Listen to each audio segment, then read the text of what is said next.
Munzir pada saat itu berangkat dari Cipanas ingin pergi ziarah ke tempat Al-Habib Kuncung. Dalam perjalanan beliau sebelum masuk ke tempat itu beliau teringat tidak memakai kopiah, yaitu tidak memakai peci. Setelah itu beliau berpikir ingin membeli peci, membeli kopiah, tapi jika beliau membeli kopiah tidak memiliki uang untuk ongkos balik ke Cipanas, maka beliau memilih untuk membeli kopiah, membeli peci, adab kepada orang-orang soleh, adab kepada orang-orang wali-wali Allah Subhanahu wa ta'ala, dan bertawakal.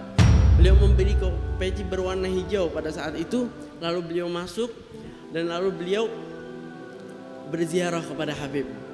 Beliau ziarah, selesai ziarah, balik dari ziarah itu beliau menemui seorang dari kerabatnya, diajak pulang, diantarkan sampai rumahnya.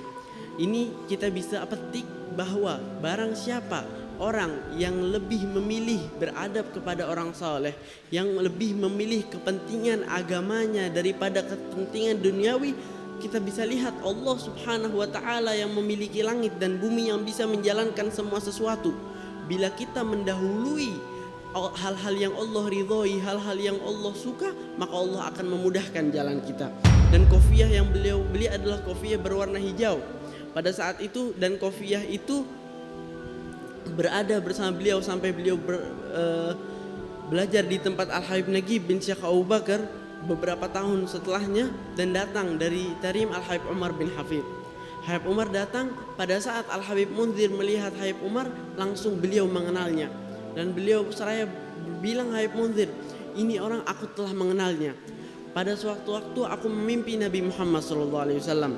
Dan pada saat itu Nabi Muhammad sedang duduk di dalam masjid.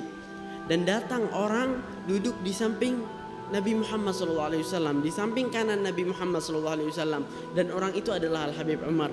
Dan datang Al-Habib Munzir duduk di samping Al-Habib Umar bin Hafid. Dan itu Habib Munzir bilang, aku sudah mengenalnya, aku melihatnya di dalam mimpiku. Setelah itu langsung Habib Munzir mencintai Habib Umar. Setelah itu Habib Umar memilih Habib Munzir untuk dibawa belajar di Darul Mustafa di Tarim.